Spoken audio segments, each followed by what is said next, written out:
I'll show you my two favorites are this one here, which is it's a company in the States called Warmouth. Okay. And so they make Fender authorized parts. Okay. And so this is a chambered, I think alder Warmouth body with a flame maple top, and it's got Gibson burst buckers in the bridge and neck position, and in the middle is a Strat pickup, custom wound by some guy up in like Bracebridge. That was just recommended to me. But this has been my, I assembled this with a Japanese neck, and that's got a nice V shape to it. And this has been my longest owned electric guitar, and has been my go-to for most gigs. And stuff.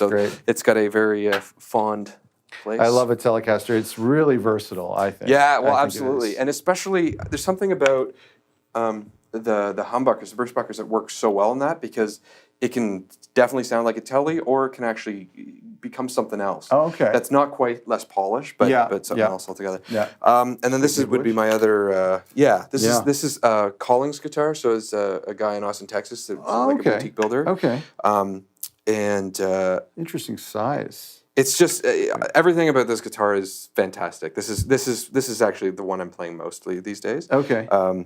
But it's got this would be sort of like a Les Paul. Yeah, it's like it's like a Les Paul Junior. Is kind of what it's ripping off, including the TV yellow, right? Which is I love that infamously yellow because, or they call TV yellow because it looked great on black and white TVs, which is why they were yellow. Oh, cool. Yeah. So that's cool. Anyways, it just sounds phenomenal. These pickups are they're Lawler pickups, and they're just killer. They just sound great for absolutely anything I do. So, which is everything from country, blues, rock. Yeah. You know, Americana type of stuff, or Canadiana type of stuff, as we call it here.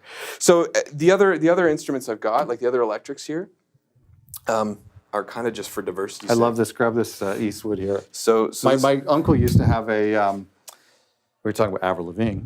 He used to have a guitar shop in the Napanee area. Oh, okay. He sold Eastwoods. I love them. Yeah. So this is a baritone guitar, and what I've found, it's obviously very pretty, but obviously, but what I've found is it's kind of best for texture, for if you're doing something that's really spacey. Yeah. Like you slap some reverb and delay on this, and it's just because of the lower frequencies is hitting it.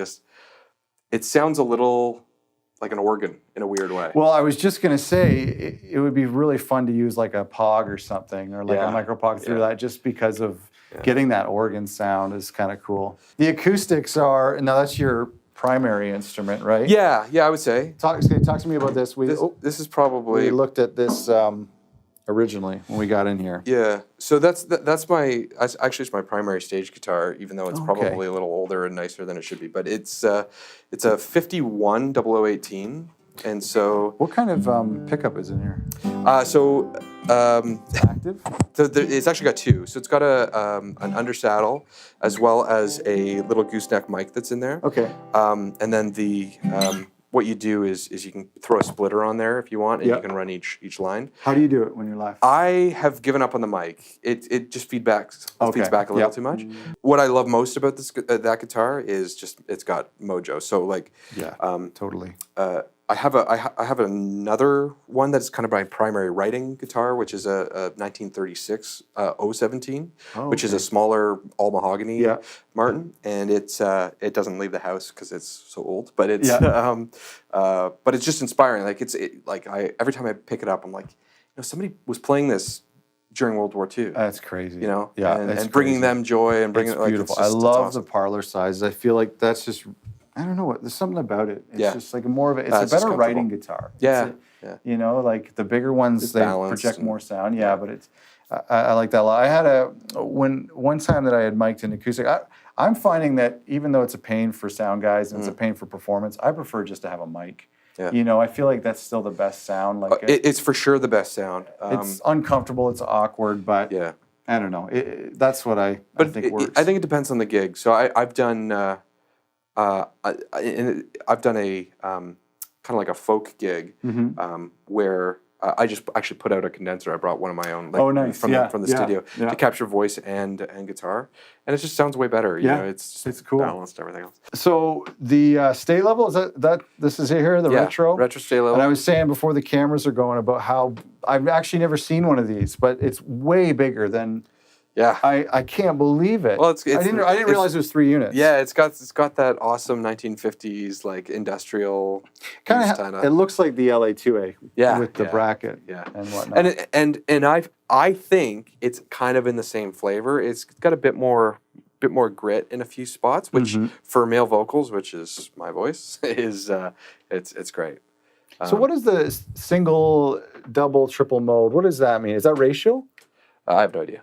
I have no idea. I honestly, with this, obviously recovering time I know, and input and output I know, and the input sort of drives the amount of compression. I flip that until it sounds like it makes a difference. And is it always in gain reduction mode? Yeah. And is there bypass? No. Yeah.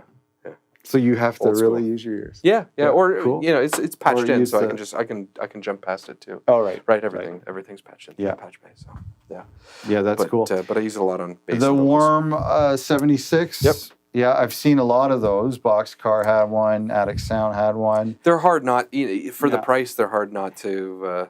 And it seems like, and I mean the jury's still out on the tubes, although a lot of people have them too. But a lot of high-end studios, they're just grabbing these. Yeah. They're just grabbing them. Why not?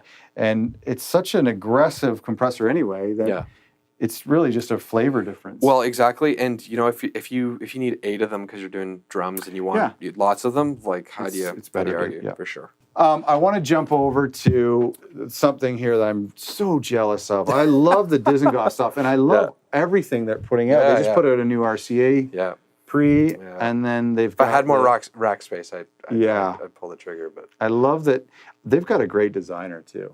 Yeah, so is the... How did you come across these guys? And how did you get them in Canada? I had them shipped to the States and picked them up there. Good for you. That said, there's a guy in Quebec who supposedly can carry them, so if you can get them that way. Okay. So it's the Black Lion Audio guy, I think. That's right. He sold his company, built up this great company modding 002s and creating pre's and stuff like that. Sold his company, had a non-compete for like a year or two, and started Dizengoff, as I understand it. And the theory, the inspiration behind these is that they're 2 pre's, and he's using the Red 41.